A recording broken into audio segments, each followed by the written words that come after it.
ഡേയ് disclaimer മൊത്തം വായിച്ചിട്ട് ബാക്കി വീഡിയോ കാണണേ. ഇന്നത്തെ നമ്മുടെ വിധി എന്ന് പറയുന്നത് തിയേറ്ററുകളിൽ വമ്പൻ ഹിറ്റായ ആളുകൾ റിപ്പീറ്റ് അടിച്ച് കണ്ട ലക്കി ഭാസ്കറിലെ ഭാസ്കരേട്ടൻ.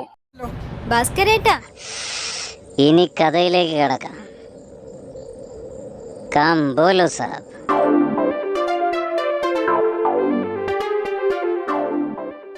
നമ്മുടെ ഭാസ്കരേട്ടന് ഒടുക്കത്തെ ലക്കാണ്. ചാടിയാൽ ലക്ക്, വീണാൽ ലക്ക്, മോഷ്ടിച്ചാൽ ലക്ക്. ഇല്ലീഗൽ ബിസിനസ് ചെയ്യുന്ന ഭാസ്കരേട്ടനെയാണ് നമുക്ക് ഈ പടത്തിൽ കാണാൻ സാധിക്കുന്നത്. ആദ്യം പൈസ ഇല്ലാതെ കടത്തിൽ മുങ്ങി സ്വന്തം സ്കൂട്ടർ വരെ നഷ്ടപ്പെടുന്ന ഒരു ഭാസ്കരനെയാണ് നമുക്ക് കാണാൻ സാധിക്കുന്നത്.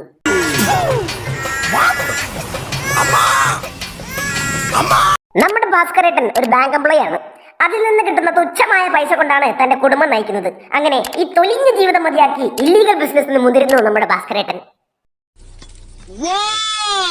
അതുവഴി ഒരുപാട് പൈസ ഉണ്ടാക്കുന്നു നമ്മുടെ ഭാസ്കരേട്ടാ. എന്നാൽ പൈസയോടൊപ്പം അഹങ്കാരവും കൂടുന്നു. നീ തീർന്നടാ, നീ തീർന്നു. ഇത്ര അഹങ്കാരം പാടില്ലടാ, നീ തീർന്നടാ. കൂടാതെ ഭാസ്കരേട്ടന് വലിയ പോസ്റ്റിലേക്ക് പ്രൊമോഷനും കിട്ടി. ഇപ്പോ ഭാസ്കരേട്ടന്റെ അഹങ്കാരം 100% ആയി. കള്ള അഹങ്കാരിയുടെ മോനെ. ഇപ്പോൾ നമ്മുടെ ഭാസ്കരേട്ടാ മഹാതെണ്ടിയായി മാറിയിരിക്കുന്നു. എടാ ഡ്യൂപ്ലിക്കേറ്റ് ഇന്ത്യൻ കഴിവറടാ മോനെ. കുറച്ചു കഴിഞ്ഞ് ഭാസ്കരേട്ടൻ അഹങ്കാരമെല്ലാം തിരിച്ചറിഞ്ഞ് നല്ലവനായി മാറിയിരിക്കുന്നു. മാത്രമല്ല എല്ലാവരെയും സഹായിക്കാനും തുടങ്ങി.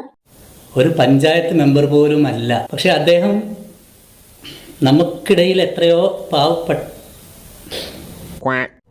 ഈ ലോകം എന്നെ എങ്ങനെ കാണുമെന്ന് എനിക്കറിയില്ല. അതുപോട്ടെ, നിങ്ങൾ എന്നെ എങ്ങനെ കാണും? ഞങ്ങൾ കണ്ണുകൊണ്ട് കാണുന്നു. അടുത്ത ഒരു വലിയ പടവുമായി ഞങ്ങൾ വീണ്ടും വരും. അതുവരെ ഗുഡ് ബൈ.